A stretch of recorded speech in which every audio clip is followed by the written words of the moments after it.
ऐसे क्वेश्चंस आते हैं, अगर आपको पता है कि किस तरीके का क्वेश्चन आता है तो आप उसी तरीके की इंफॉर्मेशन को अपने कंटेंट में ढूंढ सकते हैं।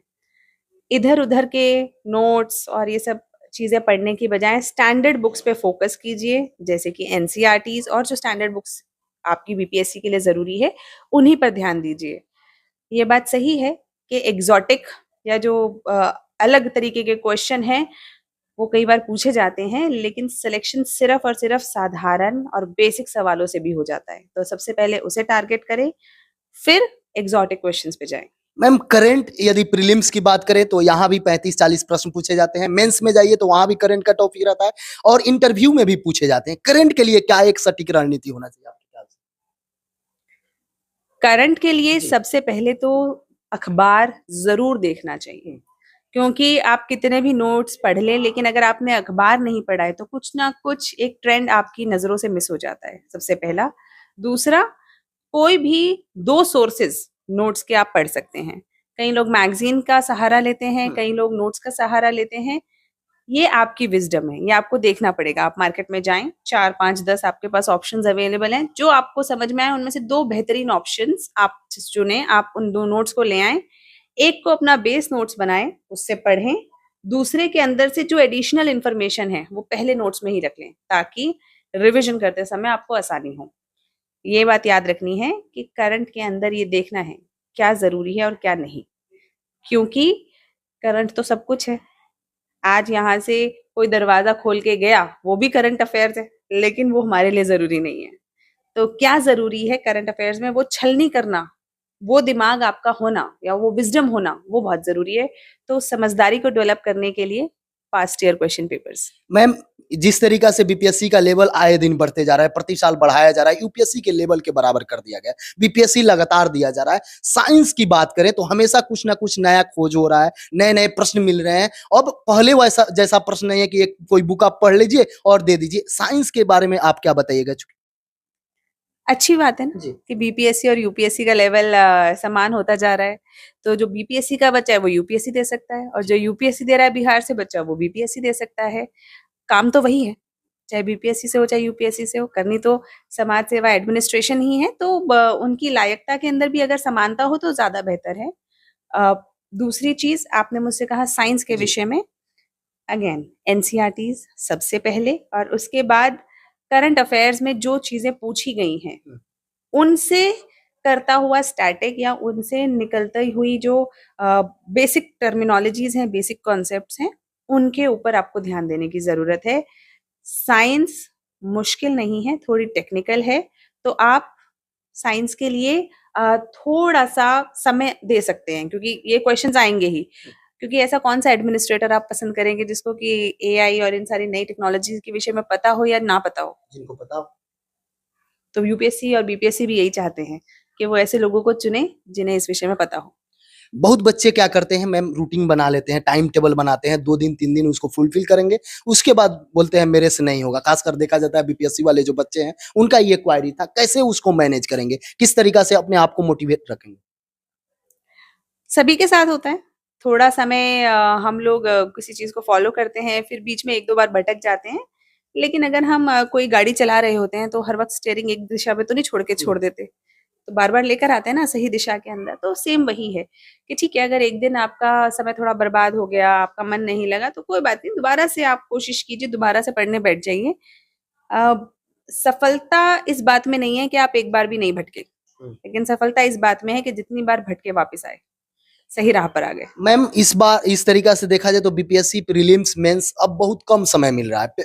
आप पीटी दीजिए, उसके 1 माह बाद मेंस होता है, उसके कुछ दिन बाद इंटरव्यू हो जाता है, 1 साल के अंदर सब कुछ हो जा रहा है। अब जो है पहले बच्चे क्या करते थे, प्रीलिम्स की तैयारी कर लेते थे, उसके बाद मेंस में लगते थे, तब इंटरव्यू की तैयारी करते थे। अब क्या सजेस्ट कीजिएगा, तीनों एक साथ करना पड़ेगा? तो बीपीएससी ने अपनी स्ट्रैटेजी चेंज कर ली है, बच्चे को भी करनी पड़ेगी। अगर वो 1 साल में एग्ज़ाम कर रहा है, तो पहले यूपीएससी की तरह ही उन्हें मेंस और इंटरव्यू की तो साथ-साथ ही हो जाती है तैयारी, पर मेंस की तैयारी पहले करनी पड़ेगी, बाद में प्रीलिम्स की तैयारी करनी पड़ेगी। बिल्कुल। मैम बहुत सारे बच्चे होते हैं रिवीजन को लेकर डरते हैं, रिवीजन क्या किया जाए, रिवीजन चूँकि एग्ज़ाम में अब कम समय है, रिवीजन के लिए आपका क्या संदेश रहेगा? रिविज़न बहुत ज़रूरी है। देखिए, हम सीखते रहते हैं, लेकिन हम ये भूल जाते हैं कि हमें सीखना कैसे है। उसके विषय में भी जानकारी बहुत ज़रूरी है। हमारा दिमाग कोई भी इन्फॉर्मेशन को याद कैसे रखता है? तो हमारे दिमाग में कोई भी इन्फॉर्मेशन है, उसका न्यूरॉन बनता है। न्यूरॉन मतलब एक एक दिमाग के सेल से दूसरे दिमाग के सेल के बीच में एक रास्ता बनता है। अब जितनी बार रिपीटेशन होगी, उतनी बार वो रास्ता स्ट्रांग होता चला जाएगा। जैसे भारत की राजधानी क्या है? नई दिल्ली। आपको समय नहीं लगा? जी। क्यों नहीं लगा? बार बार सब लोग जानते बार हैं। बार बार बार बार बार होता गया। लेकिन यहीं पे अगर मैं आपसे पूछ लूं युगांडा की राजधानी क्या है? समय लग जाएगा, जो नहीं पढ़े याद नहीं होगा। अगर आपने नहीं पढ़ा है तो आपको याद नहीं होगा, या फिर अगर आपने पढ़ा भी है तो उसे दोबारा से रिकॉल करने में समय लग जाएगा, क्योंकि हम बार बार उस चीज को नहीं दोहराते हैं।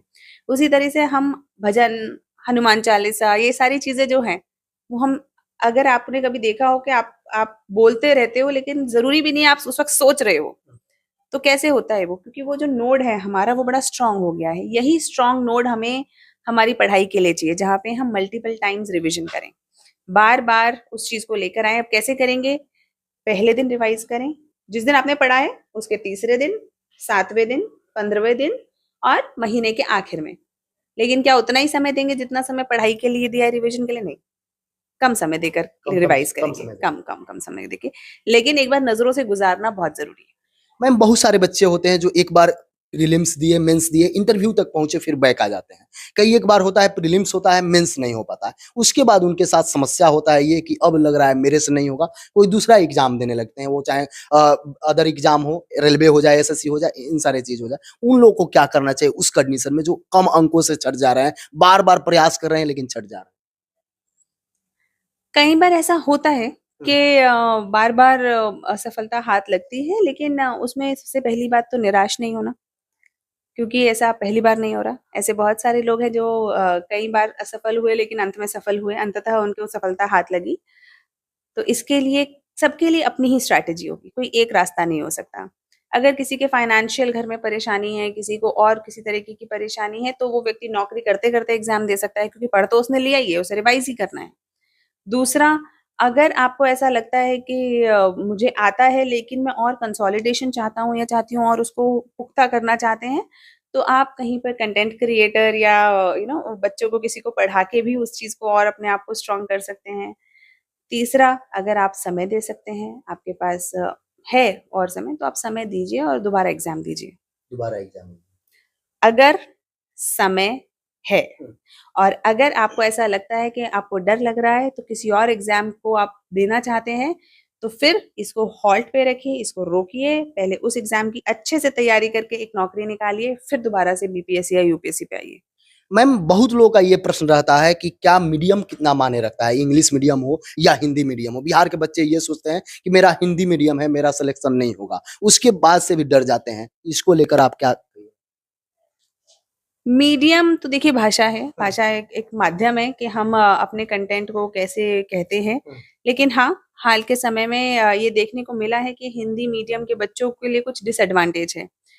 मैंने खुद कंटेंट में, क्योंकि खुद टीचर हूँ और मैं खुद भी बहुत सारी बुक्स और किताबें और नोट्स देखती रहती हूँ अलग-अलग जगह से, तो मैंने रियलाइज़ किया कि इंग्लिश मीडियम में जितना अच्छा कंटेंट अवेलेबल है, उतना अच्छा हिंदी मीडियम में अवेलेबल नहीं है, पहली चीज़। दूसरा, मैंने एटीट्यूड या माइंडसेट में भी थोड़ा अंतर पाया। इंग्लिश मीडियम टीचर्स या स्टूडेंट्स के अंदर कंटेंट को लेके, उसकी स्ट्रक्चरिंग को लेके बहुत बहुत नॉलेज या अवेयरनेस है।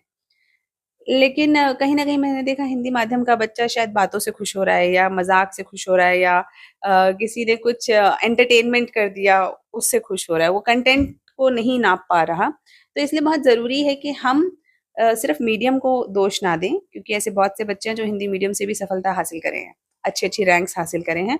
हमें अपनी स्ट्रैटेजी को देखना है कि हमें, चाहे हम किसी भी माध्यम से, हिंदी या इंग्लिश, स्ट्रक्चरिंग, कंटेंट और राइट मेंटोरशिप की तरफ हमें जाना चाहिए। राइट मेंटोरशिप से मतलब है कि सही तरीके से हमें पता चले कि किसके बाद हमें क्या करना है, क्या पढ़ना है। ये नहीं कि कुछ भी पढ़ने लग गए। देखिए, मेहनत करनी है लेकिन डायरेक्टेड मेहनत करनी है। डायरेक्टेड मतलब अगर मैं मेहनत करूँ और कब एक बार राइट चली जाऊँ, फिर लेफ्ट चली जाऊँ, फिर राइट चली जाऊँ, लेफ्ट चली जाऊँ, तो कहीं नहीं पहुँचेंगे।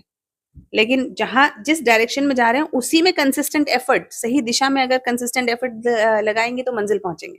मैम सेट एक अभ्यास होता है, जैसे आप बताएं कि प्रीवियस ईयर क्वेश्चन देखना चाहिए। यहाँ बच्चे में है कि सेट प्रैक्टिस करना है। सेट प्रैक्टिस कैसे करना चाहिए? क्या डेली एक सेट बीपीएससी का लगाना चाहिए या क्या करना चाहिए? मैम आपका इस पर क्या विचार है? मुझे लगता है कि अगर आपने एक भी एग्जाम दिया है, हम्म, एक भी मॉक टेस्ट या सेट दिया है, हम्म, देने के बाद एनालाइज करें। अगर आपने 2 घंटे एग्जाम दिया है तो 4 घंटे उस पे बैठ के सोचें, उसके ऊपर उसका एनालिसिस निकालें कि ये क्वेश्चन मेरा गलत क्यों हुआ? हम्म। क्या ये गलत इसलिए हुआ कि मैंने कोई सिली मिस्टेक कर दी या फिर मेरे को इन्फॉर्मेशन नहीं थी? अगर इन्फॉर्मेशन नहीं थी तो दोबारा जाके पढ़ना पड़ेगा आपको। सिली मिस्टेक थी तो याद रखना पड़ेगा कि अगली बार ना हो। तो ये एनालिसिस बहुत ज़रूरी है। अगर मैं सेम ही गलती हर बार करती रहूँ तो ठीक कैसे होगी? तो मैंने 25 सेट लगाए, अगर किसी व्यक्ति ने 25 सेट लगाया और 25 में ही उसने सेम गलती करी, क्या फ़ायदा हुआ? कोई फायदा नहीं। अगर एक भी सेट लगाया लेकिन अगले में उसको गलती समझ में आ गई और उसने सुधार कर लिया, तो एक सेट से भी फ़ायदा हो जाएगा।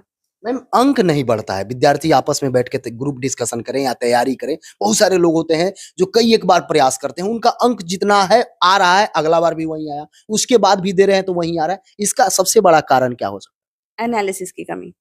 आप बच्चा जो है वो इम्प्रूवमेंट की तरफ नहीं जा रहा है, उसको ऐसा लग रहा है कि मैंने 25 सेट कर लिए, मैंने इस एक किताब को 25 बार पढ़ लिया, उससे नहीं होता।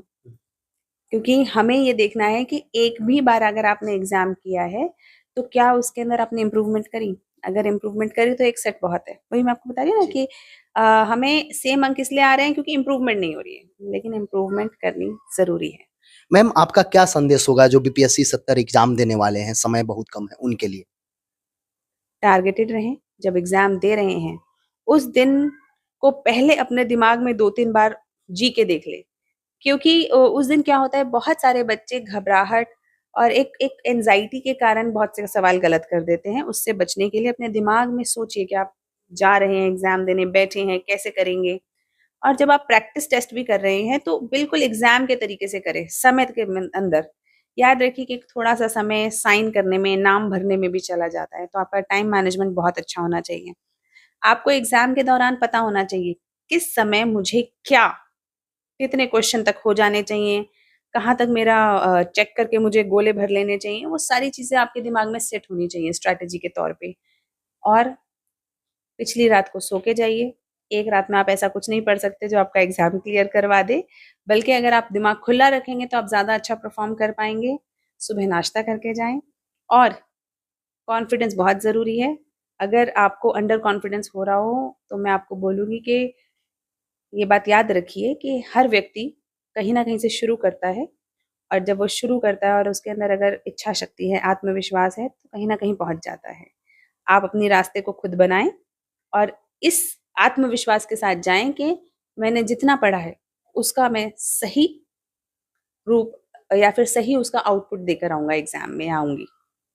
बहुत-बहुत शुभकामनाएँ। जो भी एग्जाम टूर में पहली बार देख रहे हैं, चैनल को सब्सक्राइब कर लेंगे, लोगों में शेयर करें। मैं समय समय देने के लिए बहुत-बहुत धन्यवाद। धन्यवाद।